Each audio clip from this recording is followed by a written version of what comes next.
nanti akan kaitannya dengan sebuah skema ya. Nah ini apa tujuannya?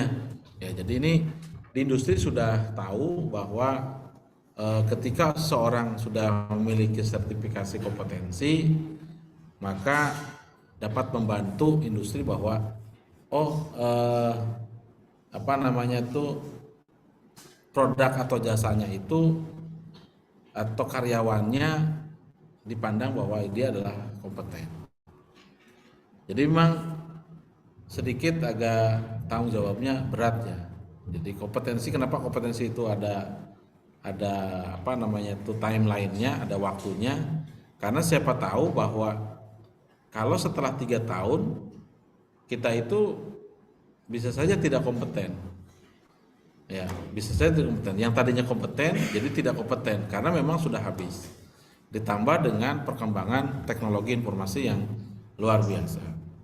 Ya. Kemudian eh, di industri juga mendapatkan kerja yang kompeten. Jadi teman-teman nanti kalau memang belum bekerja, ya berarti ada satu rekognisi tambahan bagi kita bahwa kita punya sertifikat kompetensi yang dipandang oleh industri itu layak untuk masuk kepada dunia industri. Kalau saudara misalnya sekarang bekerja, berarti itu adalah penambahan satu kompetensi kita untuk bagaimana meningkatkan kapasitas daripada si industri tersebut. Nah ini tenaga kerja berarti untuk kita, ya artinya bahwa kalau kita punya, intinya gini, kalau kita punya sertifikat kompetensi, ini termasuknya bahwa kita ada satu rekognisi yang lebih dari orang lain yang tidak memiliki sertifikat kompetensi. Seharusnya begitu. Ya, jadi saya minta bahwa lulusan atau misalnya Anda sebagai calon tenaga kerja itu jangan dipandang bahwa kadang-kadang kita nerima saja ya, digaji UMR juga ya. Kadang-kadang kan begitu. Contohnya gini, ya pokoknya saya ikuti aja perusahaan sini. Padahal kita itu sebetulnya punya kompetensi.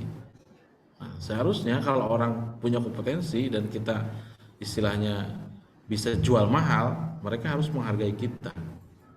Nah ini kadang-kadang saya masih melihat contoh, mohon maaf, nun sewu ya. Saya pernah ketemu alumni, dia jadi tata usaha di sekolah di SMA ya, SMK. Padahal dia lulusan sarjana komputer. Berapa dia digaji? Dia digaji hanya 300.000, 400.000, 500.000. Prihatin saya mendengarnya. Padahal kalau dia dengan kesarjanaannya, dengan kompetensinya, dengan plus sertifikat, dia bisa lebih di atas rata-rata UMR. Ya, nah saya nggak tahu teman-teman yang sudah bekerja di sini, apakah sesuai dengan harapan atau keterpaksaan kan bagaimana. Oleh karena itu, tingkatlah kompetensi kita dan bagaimana kita melakukan satu rekognisi ini melalui uji kom ini. Ya. Nah ini kita masih terlalu panjang ke sini ya. Nah di dalam lembaga sertifikasi itu ada skema, ya. Ada skema yang kita miliki ada dua di sini. Yang pertama adalah lead programmer. Nah ini, jadi kita punya skemanya itu berbasis kepada jabatan pekerjaan di industri. Ya. Kalau dulu yang 2019 kita lakukan itu masih klaster, tetapi sekarang ini sudah jabatan di pekerjaan. Jadi kalau kita seorang sarjana komputer itu akan menduduki jabatan pekerjaan di industri itu ada yang namanya web developer, ada yang namanya network engineer, ada yang namanya content creator dan seterusnya, itu jabatan. Ya, jadi Kominfo ini jabatan itu berasal sudah ditetapkan oleh kementerian yang berkaitan dengan Kementerian Informatika. Nah, salah satunya adalah lead programmer. Jadi lead programmer ini adalah seorang profesional IT yang memang dia leadership ya. Jadi memiliki satu tanggung jawab tentang bagaimana mengkoordinasikan tim pengembangan perangkat lunak dalam membangun satu proyek perangkat lunak. Ya. Jadi nanti bagaimana untuk mengusung kepada jabatan lead programmer tersebut. Maka sekian kompetensi yang harus diujikan, sekian kompetensi yang harus dimiliki dan diujikan. Begitu. Ya, itu untuk jabatan lead programmer. Nah, ada kurang lebih berapa nih Pak? 26. Bayangkan aja. 26 kompetensi yang harus dimiliki oleh jabatan lead programmer. Ya. Apa saja? Nah, ini yang pertama, menganalisis tools, menganalisis skalabilitas perangkat lunak, melakukan identifikasi library atau komponen atau framework, merancang UI UX, ya, merancang arsitektur aplikasi, melakukan migrasi, ya, atau dengan istilah sekarang itu adalah API, ya, Application Programmable Interface. Kemudian mengimplementasikan network programming, menerapkan program pemrograman real time dan seterusnya. Ya, sampai dengan terakhir itu adalah singkatnya saja ya, sampai dengan menentukan arsitektur perangkat lunak. Dan ini yang akan kita ujikan ya, kita ujikan dalam satu skema uji kompetensi di bidang di bidang satu software untuk jabatan lead programmer. Ya. Nah, nanti bagaimana ujiannya? Nanti Pak Odi akan jelaskan. Tapi saya minta Pak Odi, ini teman-teman ini sebelum dilakukan ujian ada satu pembekalan. Pembekalan satu case karena ini berat. Karena kalau 26 ini yang namanya uji kompetensi itu ke-26 itu harus dinyatakan K atau kompeten. Kalau salah satu aja tidak K, berarti itu tidak bisa mendapatkan sertifikasi kompetensi. Soalnya bagaimana? Berbeda dengan pada saat kita soal ujian. Jadi soalnya itu adalah satu kemasan waktunya cukup panjang ya dikerjakannya ya Pak. Bisa setengah hari itu, ya bisa setengah hari Mas, atau bisa 1 hari. Makanya ini ada yang kelas karyawan ya, ada ya. Jadi yang kelas karyawan atau yang ini mohon pada saat nanti uji kom ya tidak bisa kita mainnya asal seperti misalnya apa ujian itu Pak saya lagi ini ada dispen, nggak bisa karena hari itu juga kita panjang waktunya. Ya, waktunya cukup panjang. Oke ya. Jadi based on-nya ke project yang harus diselesaikan dalam 1 hari. Oke ya. Nah, kemudian yang ini yang junior cyber security. Jadi ada 2 skema. Ya, jadi kalau junior cyber security ini adalah sama jabatan di industri, yaitu bagaimana tentang profesi keamanan informasi dalam keamanan cyber.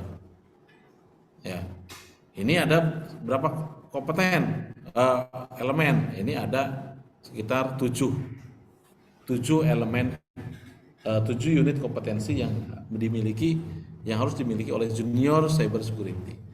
Nah, kenapa tadi banyak di lead programmer ada 26? Itu karena kalau disetarakan di industri itu levelnya level 6, kalau yang ini adalah level 5. Jadi kita sengaja memang kita ada levelnya gitu ya. Jadi saya sudah level 6. Wah. Mereka sudah tahu kalau level 6 itu kira-kira apa. Wah, ini levelnya dihargainya apa nih gitu. Begitu ya. Nah, di dalam junior cyber security ini jadi mulai dari menerapkan prinsip perlindungan informasi, keamanan informasi, menerapkan prinsip keamanan informasi pada transaksi elektronik, berarti dia harus paham tentang undang-undang ITE, kemudian juga dia harus paham tentang apa yang dimaksud dengan kebijakan keamanan informasi, kemudian mengaplikasikan persyaratan keamanan informasi, kemudian ada mengelola log dan menerapkan kontrol akses berdasarkan metodologi yang telah ditetapkan. Ini adalah junior cyber security, gitu ya. Oke, selanjutnya, nah karena akan diselenggarakan oleh LSP, jadi LSP ini saya selaku pengelola di LSP itu punya tim. Yang pertama adalah saya punya tim komite skema. Jadi komite skema itu punya tanggung jawab, yaitu bagaimana membuat materi uji kompetensi, menyusun skema dan seterusnya. Kemudian kami punya asesor yang terlisensi oleh Badan Nasional Sertifikasi Profesi. Nah, sekalipun asesornya ada di kami, tetapi kami itu sebetulnya ada satu pemisahan antara pengajar dengan asesor. Jadi asesor itu ada satu fakta integritas yang harus ditandatangani, yaitu ketidakberpihakan. Jadi kalaupun misalnya nanti saya, Pak Odi, kemudian yang lainnya yang ditugasi sebagai asesor kompetensi, maka kami tidak melihat atau tidak pandang bulu terhadap wah ini mahasiswa IKMI, wah ini kasihan nggak ada. Jadi yang jelas kita lihat dari sisi kompetensinya. Ya, karena kami pun juga diundang oleh universitas lain sama mengaksesmen, nanti Pak Odi juga mengaksesmen di di Bekasi, itu sama mengaksesmen mahasiswa seperti ini, gitu ya. Jadi mohon maaf nanti ketika pada pelaksanaannya bahwa kami betul-betul menghargai profesi atau menghargai satu karya teman-teman yang betul-betul serius dalam mengerjakan sebuah permintaan atau soal-soal dari uji kom. Jadi jangan dipandang bahwa ini gampang, enggak. Karena kalau kompetensi itu berbeda dengan pada saat Anda lulus mata kuliah.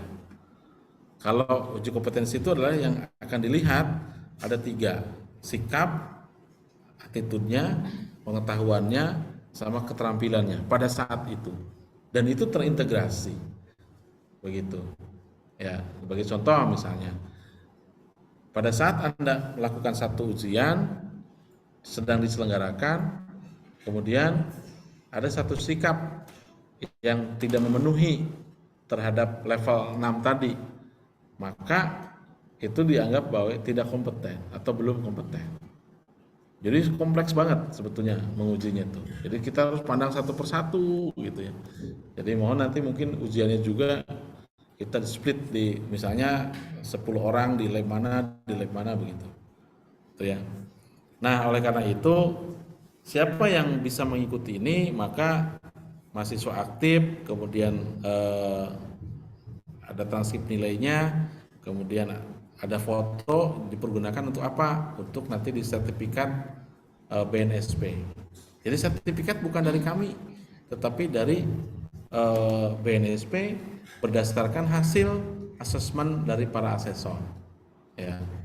Dan KTP sebagai legalitas identitas diri dan sertifikat kompetensi teknis, barangkali saya kira ini sudah memenuhi, dan mungkin tambahannya itu adalah ada satu administrasi yang harus ditunaikan, yaitu Anda diundang ini karena sudah menunaikan satu administrasi keuangan.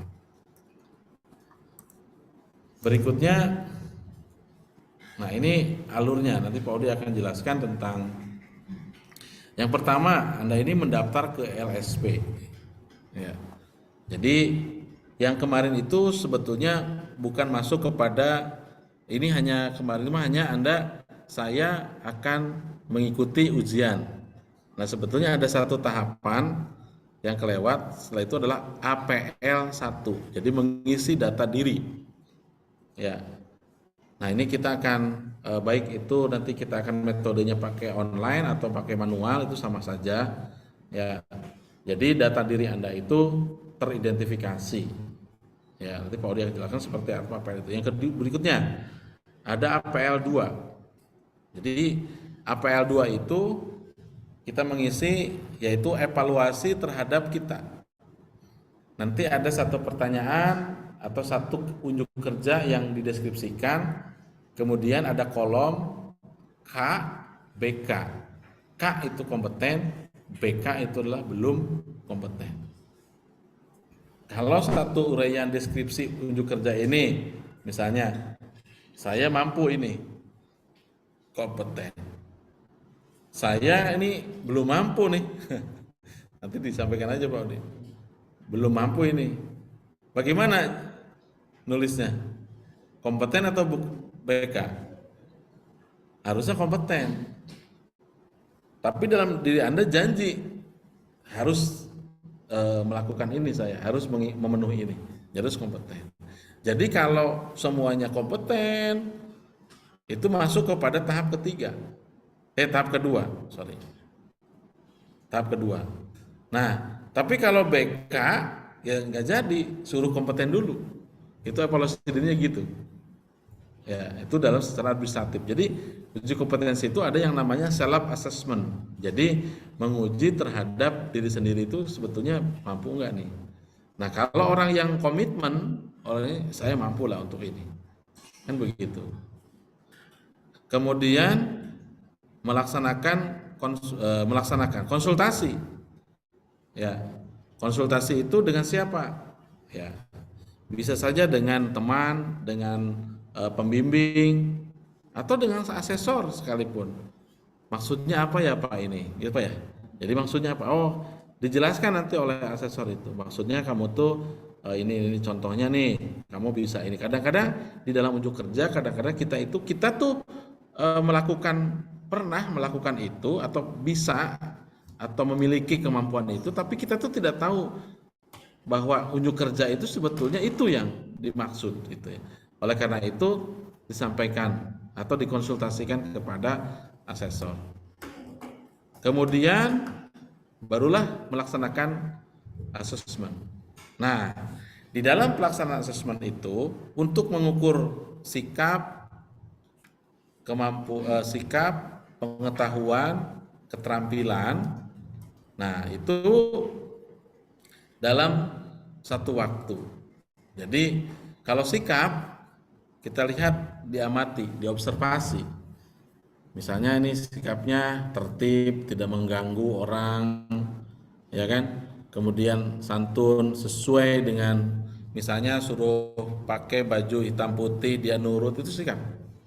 Bersepatu itu sikap. Ya, itu udah satu penilaian. Ya. Sampai dengan mengisi absen tidak boleh salah. Itu sikap. Ya, misalnya dioret-oret itu nggak boleh. Ya. Absen ditandatangani. Ya. Nah, kemudian kalau pengetahuan biasanya itu ditanyakan baik secara lisan maupun tertulis. Contoh saya nanya, kalau tools untuk membuat website itu apa ya?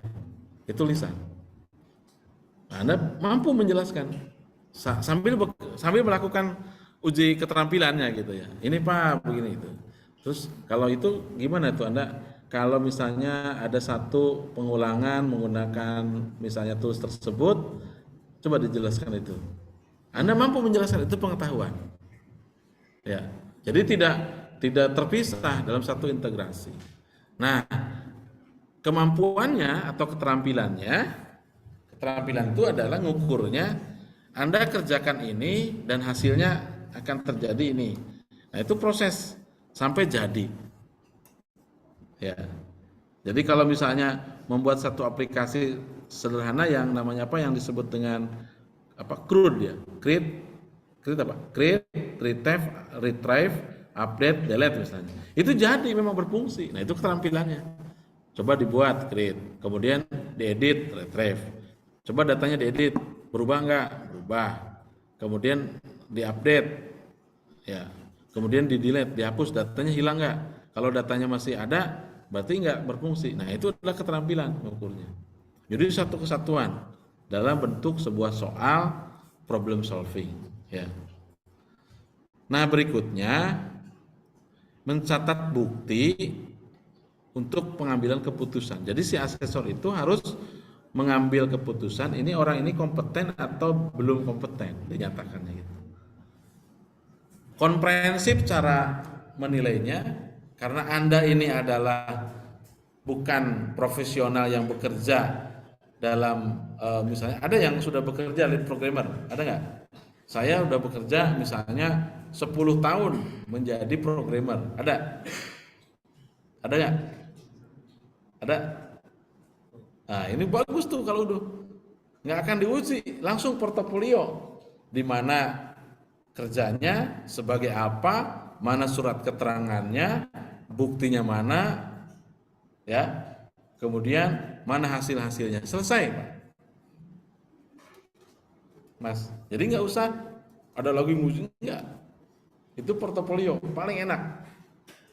Ada, atau misalnya di network security dia bekerja di satu dinas instansi sekurang-kurangnya 5 tahun sampai 10 tahun lah, ada surat keterangannya, itu paling enak, ngujinya juga paling cepat, ya, karena didukung dengan bukti-bukti yang sangat valid, makanya disebut dengan valid, ya, VATM, valid, asli, terkini, memadai. Itu adalah prinsip daripada uji kompetensi, ya. Nah berikutnya nomor 5, pengambilan keputusan. Jadi kalau Anda lulus dan nggak lulusnya kapan tuh kalau kuliah? Nanti 2 minggu yang akan datang kan ya. Nah kalau ini enggak ya Pak dia? Hari itu juga Mas. Selamat Anda dinyatakan kompeten. Ya. Mohon maaf Anda belum dinyatakan kompeten. Untuk bisa kompeten hari ini juga bisa nggak diperbaiki sampai kompeten. Kecuali Anda nyerah. Ya. Jadi ada yang bisa jadi itu cepat, dalam kita kasih waktu misalnya 6 jam, dia selesai 2 jam atau 3 jam. Bisa jadi lebih dari 6 jam. Sampai malam, kita tunggu sampai malam. Karena silakan perbaiki lagi. Begitu, uji kompetensi begitu. Jadi nggak ditunda-tunda, Pak boleh nggak dibawa ke rumah? Nggak bisa. Ya, oke. Jadi untuk bisa memberikan keputusan yaitu kompeten dan belum kompeten. Kemudian mengkaji ulang. Nah ini ada istilah banding. Jadi kalau kita menyatakan, contoh ya, biasanya asesor kalau keputusan itu Anda setuju nggak nih bahwa Anda dinyatakan belum kompeten? Nggak setuju Pak, itu banding namanya. Saya nggak setuju Pak kalau Bapak menyatakan belum kompeten. Loh kenapa? Ya sebetulnya saya kan bisa ini. Nah, jadi ada yang namanya banding, kemudian nanti diuji ulang. Itu disebut dengan yang namanya kaji ulang. Berikutnya asesor melakukan satu pleno dan penyerahan sertifikat.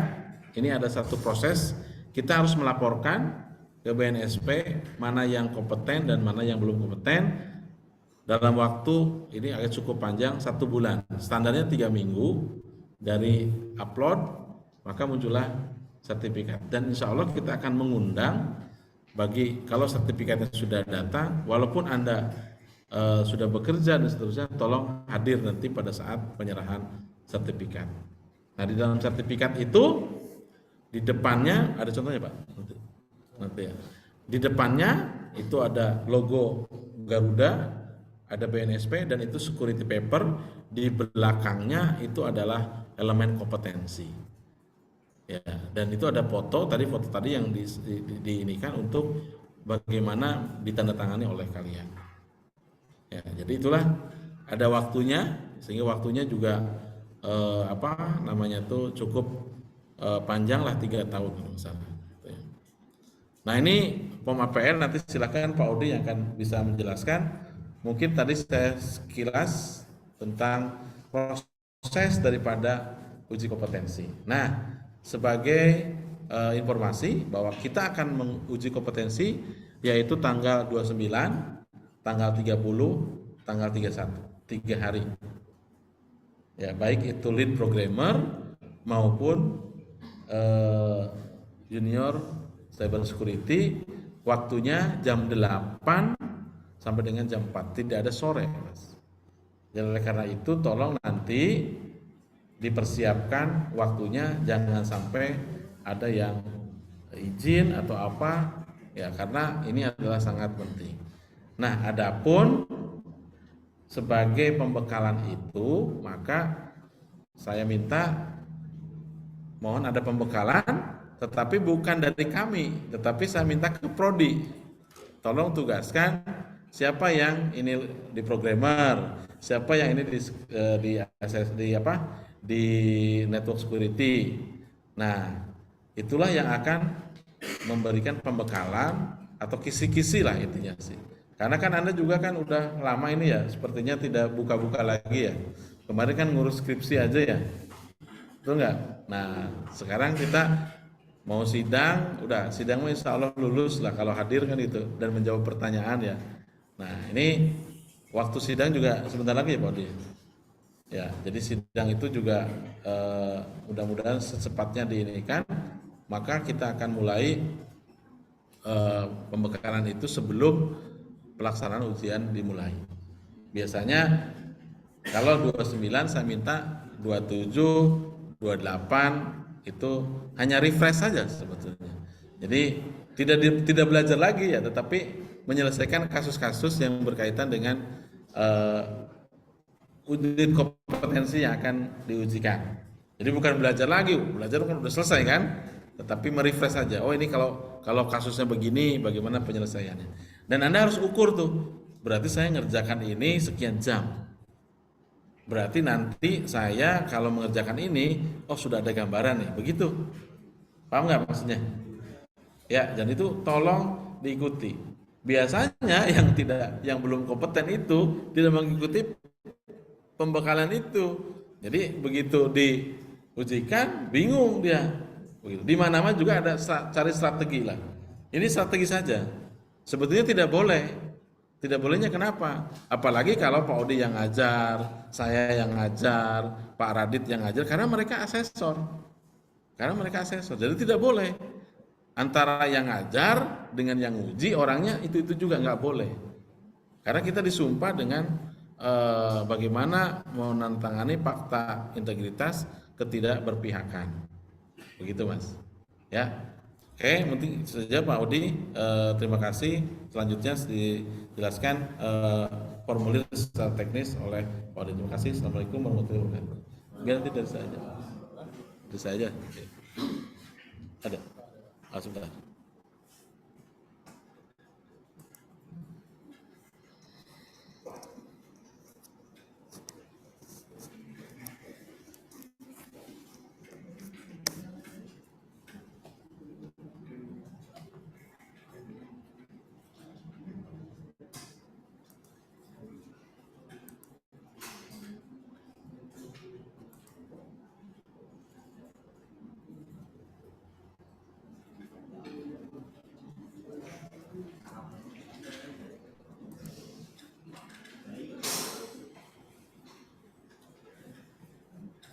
Terima kasih Pak Dian telah memaparkan terkait dengan pelaksanaan ini.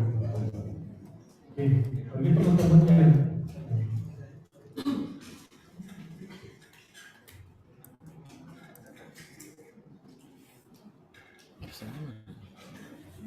untuk yang di Zoom, suara saya terdengar nggak?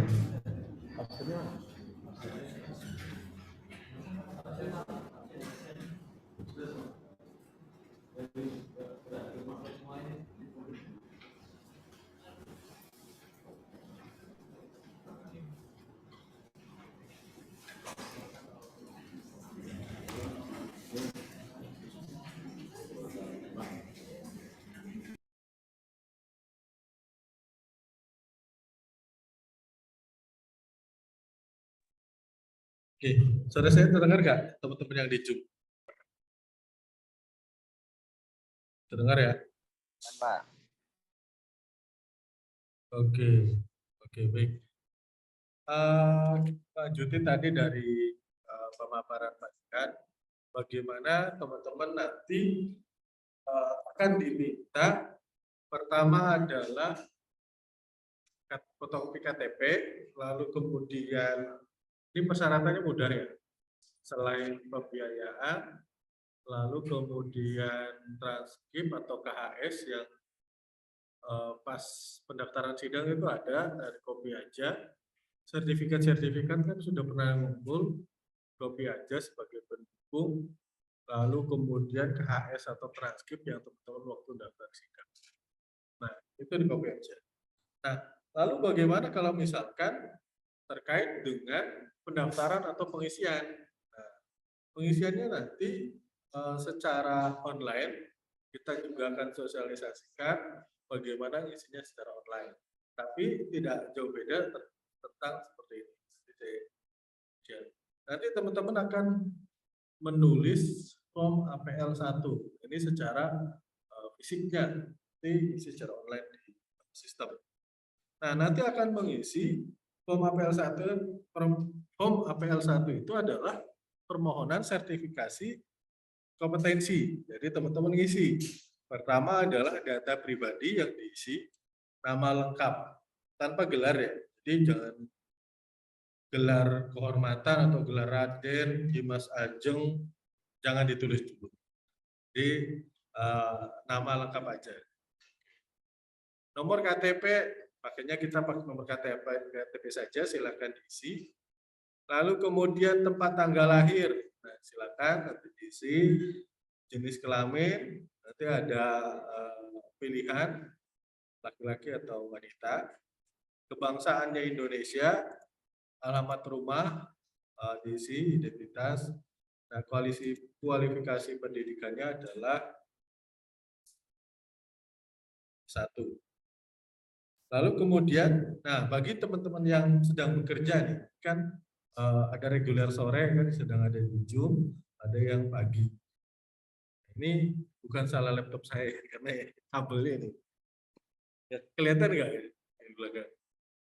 Tidak, merah ya. Kalau yang di Zoom putih. Ini kabelnya. Oke. Bagi teman-teman yang sedang bekerja, ini kan reguler pagi tidak dianjurkan untuk mengisi data sekarang. Tetapi tadi yang dibilang Pak Dian, teman-teman ada nggak yang freelance? Freelance tapi di bidang programmer ya, bukan freelance di bidang lain gitu, atau programmer atau yang terkait junior cyber security. Tujuannya apa? Kalau teman-teman sedang bekerja dan freelance atau bekerja di bidang programmer atau junior cyber security yang akan diskemakan, itu teman-teman nggak usah ujian. Jadi tinggal tunjukin hasil project teman-teman. Nanti kita akan ngobrol wawancara saja. Itu lebih enaknya, lebih fair. Karena teman-teman sudah memiliki pengalaman di bidang itu. Kalau ada silakan tunjukin. Nggak usah ujian. Nanti kita langsung penentuan hasil. Tapi dilihat hasil project-projectnya apa. Gitu ya. Kalau ada silakan. Nah, silakan diisi di sini data pekerjaan teman-teman. Nah, lalu kemudian di bagian 2, data sertifikasi. Nah, di dalam data sertifikasi ini, nanti ini tergantung pada teman-teman ngambil. Ada lead programmer, ada junior cyber security. Nah, di sini tulis centang sertifikasi. Nah, bagian ini nggak usah. Yang sertifikasi ulang nggak usah, pengakuan nggak usah, rekomendasi nggak usah, lain-lainnya juga nggak usah. Karena yang dibutuhkan adalah sertifikasi. Nah, kemudian teman-teman baca nih kemasan. Di dalam kemasan kita itu ada 2 skema tadi yang sudah dijabarkan Pak Dian. Di dalam lead programmer ini, unit-unit yang kita akan cek atau kita akan uji adalah ini. Istilahnya ini kisi-kisi lah. Jadi teman-teman sudah dikasih bocoran secara awal. Ini kisi-kisinya mulai dari tools, teman-teman. Kalau membangun sebuah web, pakai toolsnya apa? Bisa pakai Dreamweaver bisa, terus kemudian pakai sekarang kan sudah bagus-bagus. Nah, jadi bisa di yang siapa sampai dengan menguji. Nah, nanti menguji kualitas proyek. Artinya dalam pembangunan website itu bagaimana teman-teman bisa menganalisa bug. Bisa Pak, ya bisa sederhana aja. Kalau uji bug itu gampang Pak, teman-teman gampang. Coba masukin aja ketika ada form nama, teman-teman masukin angka itu sudah bug. Nah, contoh sederhananya gitu. Itu juga sih bocoran. Loh, kok bisa? Ya itu kan ditulis diminta nama, tapi ketika saya masukkan angka, tapi bisa masuk itu kan salah.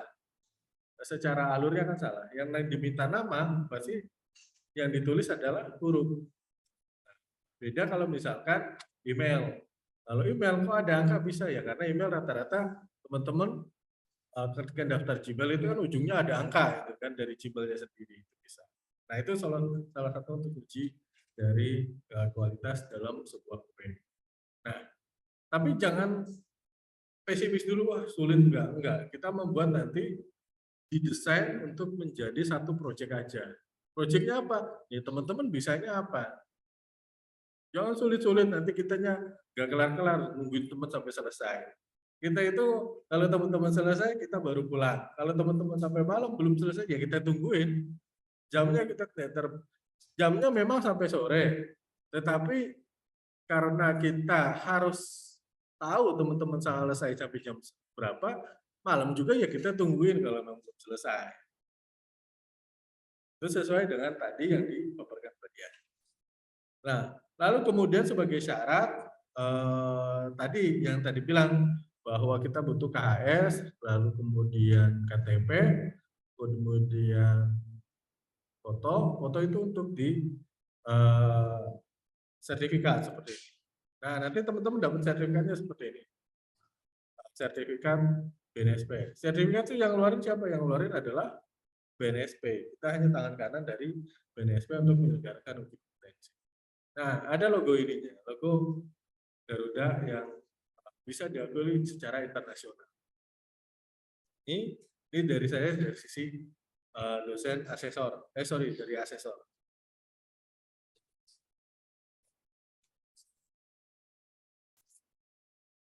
Ada.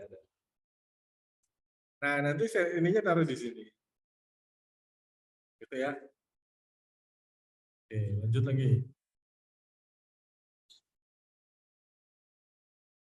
Merah ya. Oke, lalu kemudian nanti akan kita isi di sini. Nah, rekomendasi aspek, nah ini yang diisi adalah tugas dari kami. Lalu ada catatannya, yang penting sertifikat teman-teman sudah komplit.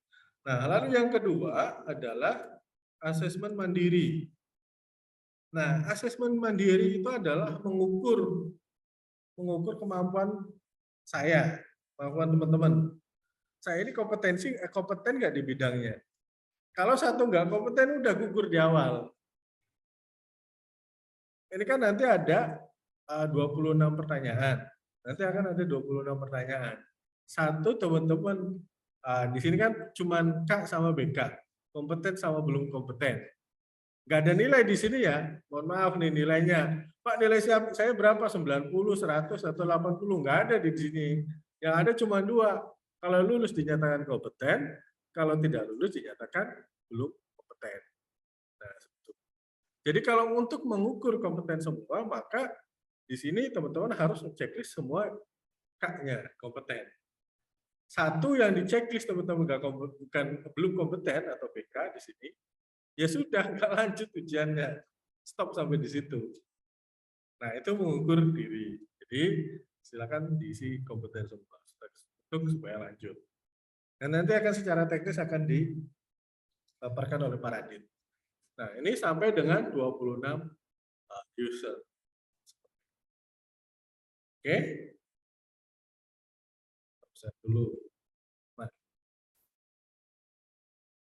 Oke, lalu kemudian setelah dilakukan APL 1, APL 2 oke, semuanya oke, maka akan lanjut terkait dengan PPTSM.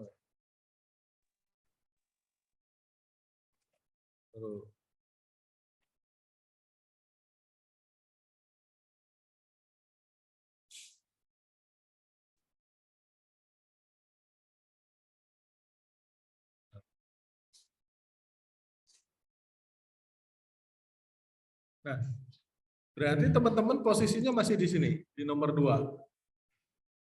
Sorry. Dari zoom-nya nggak kelihatan ya, belum bisa. Nah, alurnya berarti alur 1 sudah dilaksanakan. APL 1, APL 2 itu masih dari tahap 1. Yang kedua adalah melaksanakan pra-assessment. Nanti akan diwawancarai teman-teman melihat dari isian APL. APL 1, APL 2, kita akan membuat komitmen, dari secara administratif, APL 1 itu kan identitas, didukung dengan persyaratan-persyaratan KTP, foto, terus kemudian transkrip, sertifikat-sertifikat, oke lengkap. Maka nanti akan dilanjutkan dengan asesmen mandiri. Di asesmen mandiri nanti akan dilihat langsung, kita review bersama-sama fair. Nah, di situ mahasiswa peserta melihat, asesor juga melihat, asesor itu menguji.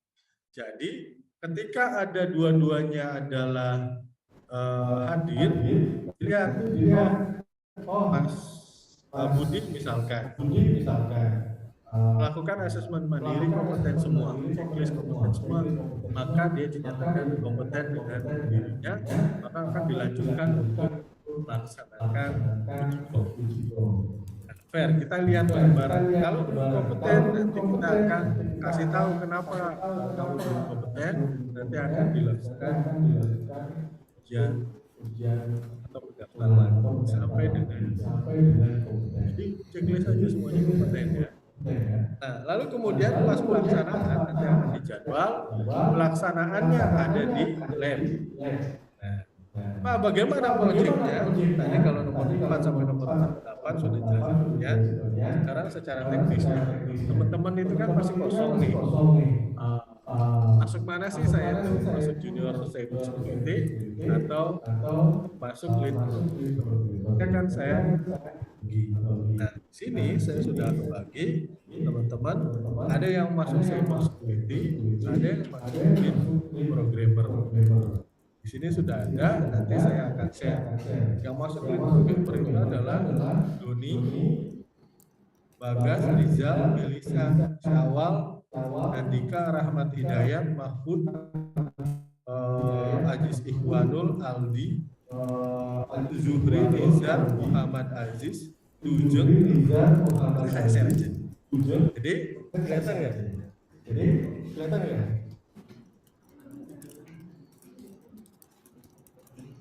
Saya share dia. Jadi ini masuk teman-teman yang masuk lead programmer. Kelihatan nggak? Sekarang ya? Nanti akan saya share. Jadi ada 40 mahasiswa yang masuk ke dalam lead programmer. Tugasnya apa? Projectnya gak usah sulit-sulit, gak usah bingung. Teman-teman saya kasih kisi-kisi, teman-teman yang penting punya project dari awal kalau mau cepat. Projectnya terkait dengan website. Tadi yang penting ada growth. Growth itu apa? Create, update, delete. Nah, sistem sederhananya itu ada. Tetapi di sini ada penambahan. Penambahannya apa? Teman-teman bisa menguji sendiri. Menguji kualitas kalau misalkan project saya itu pasti ada yang benar. Contohnya ada bug-nya. Nah, disitulah teman-teman bisa menambahkan. Projectnya apa? Bebas teman-teman. Tapi jangan semuanya sama satu lead programmer terkait dengan sistem informasi pendaftaran mahasiswa semua. Yang jangan. Beda-beda. Ambil project-project yang sederhana, tapi bisa teman-teman kuasai. Jangan ngambil yang gede, tetapi bingung menjelaskan ke asesor nanti ini fungsinya apa. Jangan ya. Jadi ambil mungkin latihan-latihan web yang waktu kuliah bisa diujikan, diimplementasikan. Tapi bisa diskusi sama nanti ada kisi-kisi di minggu depan. Oke. Nah, kemudian yang dalam cyber security ini ada 20 peserta. Nanti akan jika sesuai dengan judul cyber security terkait dengan keamanan, Keamanan informasi. tentang keamanan informasi. Membuat project apa dia? Ada project. Projectnya sering apa? Pakai tracer aja. Pakai tracer. Intinya toolsnya. Nggak ada lagi. Untuk teman-teman yang mengambil cyber security, gitu ya. Jadi mohon disiapin minggu depan, insya Allah kita akan ada 1 kali atau 2 kali terkait dengan membangun website dan cyber security. Tujuannya apa? Nanti pas pelaksanaan teman-teman ready. Kita santai, insya Allah ujinya juga dari kita semua. Tetapi tadi Pak Dian, walaupun kita internal pengujinya, tetap kita sesuai dengan fakta yang dikuasai. Ya kalau kompeten kita kompeten, kalau belum kompeten itu kompeten. Tetapi sebelum masuk uji tersebut, kita lakukan latihan sampai bisa menguasai. Cukup 1-2 hari flashback, barangkali udah lupa, dengan harapan bisa selesai pada hari ini. Oke? Ada yang ditanyakan dulu sampai sini sebelum lanjut. Nah, sampaikan kepada teman-teman satu. Kita buka ini adalah 60 pertama, ya. Jadi yang kita undang hari ini adalah teman-teman yang sudah daftar, kita dapat data dari PHK, memang lebih dari 60. Ini saya kasih tahu, mau disebarkan, karena saya yang undang adalah 60. Dan 60 itu di Zoom ada 30-an, termasuk kita berarti 28. Ditambah yang di sini. Kalau kurangnya nanti kita akan tambahkan bagi peserta yang sedang nanti kita akan masukkan. Nah, ini sebagai konsekuensi kita teman-teman mendaftar LSP. Nah, sampai nanti menjadi bahan catatan yang kurang baik bagi kami di daftar LSP, tapi enggak ujian kan kayak jadi kita akan ujikan begini loh ujian LSP. Apa sih LSP itu? Jadi salah satu syarat karena untuk membantu teman-teman menyiapkan untuk bersaing di ujian. Inilah proses uji kompetensi. Tahapannya memang banyak, tapi kalau diikuti satu persatu, insya Allah. Emang enggak ada yang ditanyakan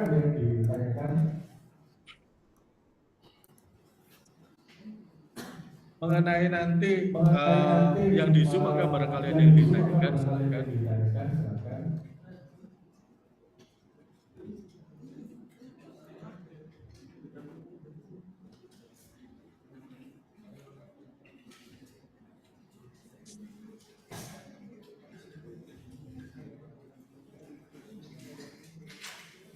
Cukup paham. Ya, nanti minggu depan akan saya jadwalkan untuk ngisi briefing atau latihan projectnya. Nanti pas tanggal 29, 30, 31 itu nanti bukan 3 hari ya, tapi 1 hari atau 2 hari sesuai dengan jadwal teman-teman. Misalkan hari Senin ya Senin, yang dapatnya hari Selasa ya bagiannya hari Selasa. Ya, mangga. Offline. Nanti di di lab. Dress code-nya pakai hitam putih atau enggak, Pak? Ujian pakai hitam putih. Ya, ujian pakai hitam putih. Setiap ujian. Pelaksanaannya lab lantai 2. Tapi lebih enak kita nyediain komputer daripada nge-build up lagi di sana. Lebih baik pakai laptop teman-teman. Kita boleh kita nyediain labnya ada di kita. Tetapi daripada nge-build up lagi pindahin dulu komputer, lebih baik pakai komputer teman-teman atau laptop teman-teman, tinggal jelasin aja. Kalau sudah ada, enggak. Ujian praktek teman-teman nggak punya komputer, kita udah sediain ada. Tetapi kalau misalkan daripada pindahin awal lagi atau di import lagi, ya lebih baik pakai laptop seperti itu. Itu bebas mau pakai laptop sendiri, maka komputer lab boleh. Maka ada lagi di Zoom barangkali.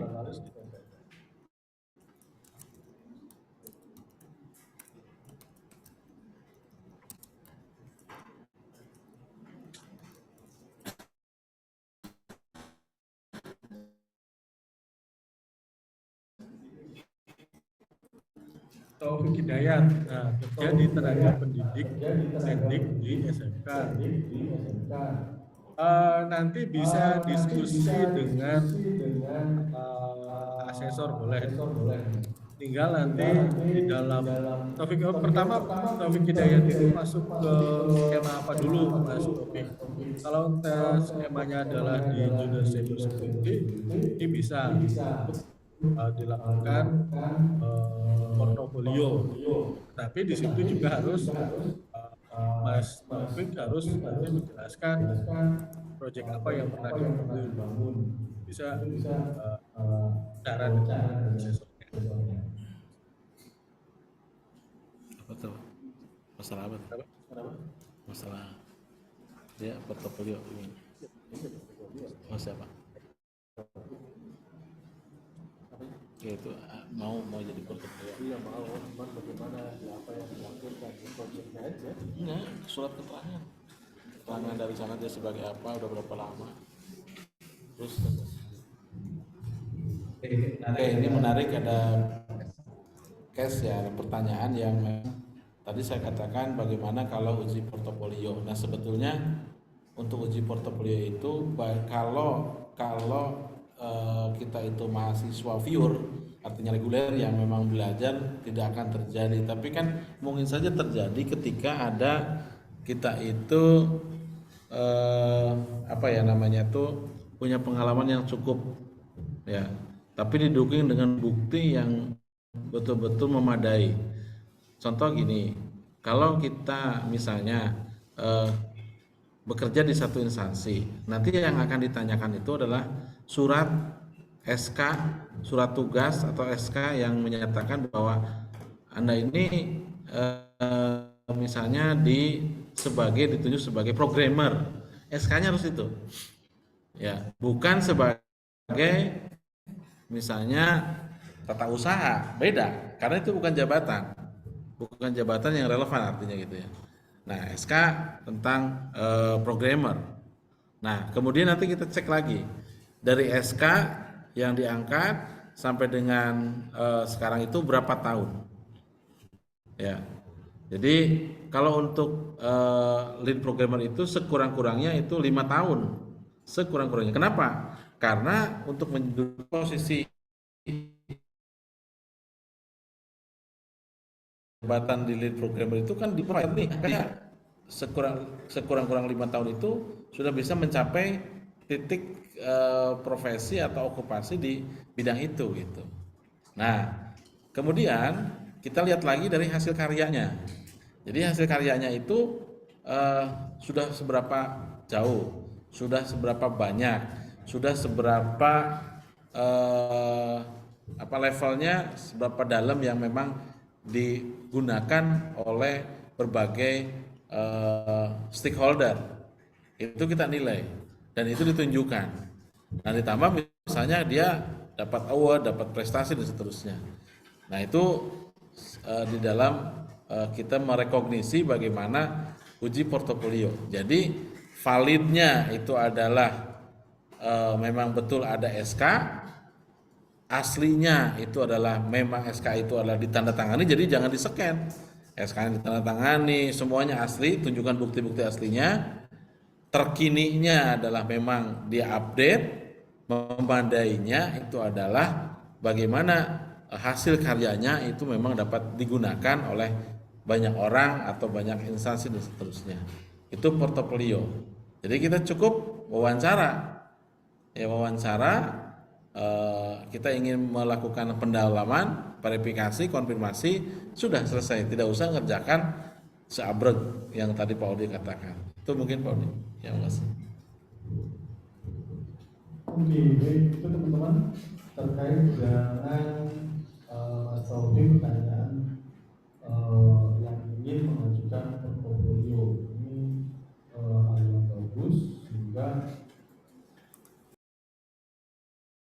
sehingga tidak terlalu banyak administrasi. Tapi memang prosedurnya seperti itu, ada hal yang harus.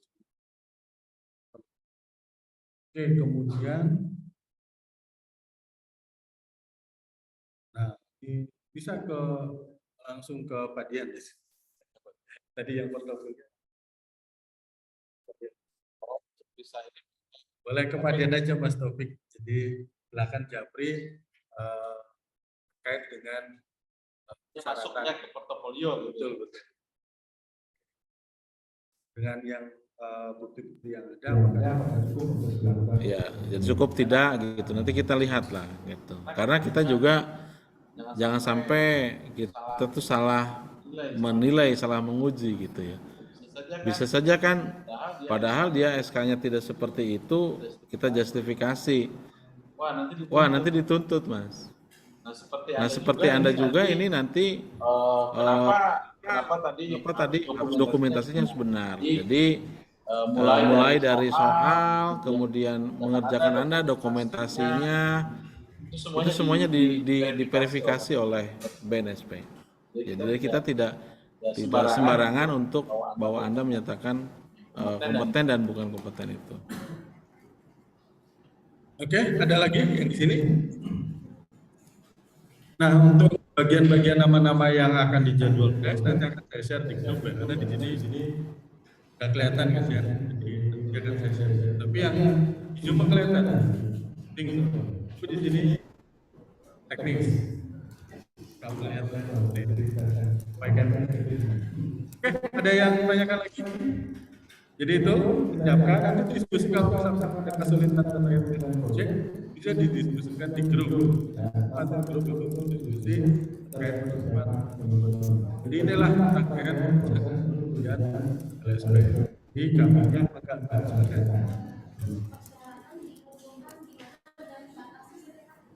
nanti pas pendaftaran minggu depan nanti kita akan sosialisasi terkait isi APL 1 sama 2 sistem bisa online.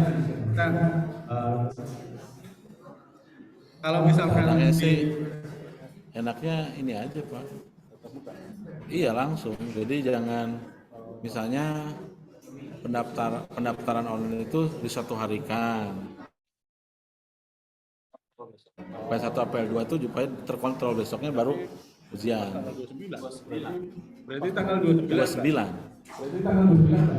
Nanti tanggal 29. Ujiannya 30 31. 29 itu pengisian APL 1 APL 2. Jadi ketika nanti ujian Anda itu sudah nggak mikirin formulir lagi. Jadi serentak. Nanti kita jadwalkan ulang, kumpul lagi, dan mohon maaf tidak bisa Zoom. Karena harus ke sini gitu. Takutnya tuh kalau Zoom itu takutnya teman-teman ke belakang kita jelasin terkait dengan kompeten. Ternyata setelah dibaca teman-teman ngekliknya BK, repot nanti kalau udah masuk sistem. Ngeklik BK udah nggak bisa lanjut. Nah makanya kan di dalam uji kom LSP ini rangkaiannya seperti ini loh, sesuai standar. Ya banyak yang harus dibukukan dan didokumentasikan. Tapi memang luaran dari uji kom ini banyak yang diminta untuk tadi perusahaan. Jadi kalau jangan kaget kalau misalkan teman-teman lamar di sebuah perusahaan asing, ada sertifikat BNSP, maka akan negotiable for salary. Itu jangan kaget karena kebanyakan dari rekan-rekan saya ketika memiliki sertifikat tersebut yang negotiable di salarinya. Dan mau salary tanpa itu teman-teman kalau itu bukan saya kan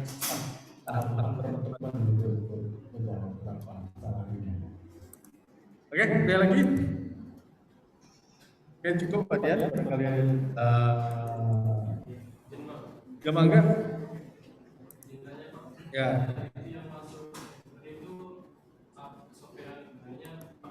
Pakai tracer. Yang masuk ke cyber. Kalau yang masuk ke cyber, dapet satu project aja.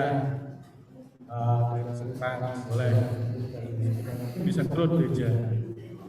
Kalau cari bagus, nanti bisa malah bingung. Gitu ya.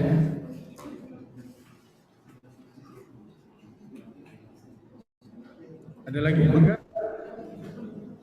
Kalau malu-malu nanti dibaca ya. Terima kasih banyak. Lalu teman-teman jangan lupa kita akan ke depan jadwalkan untuk persiapan proyek kita hadir bisa melalui tetap muka. Terima kasih, saya akhiri. Wabillahi taufiq wal hidayah. Wassalamualaikum warahmatullahi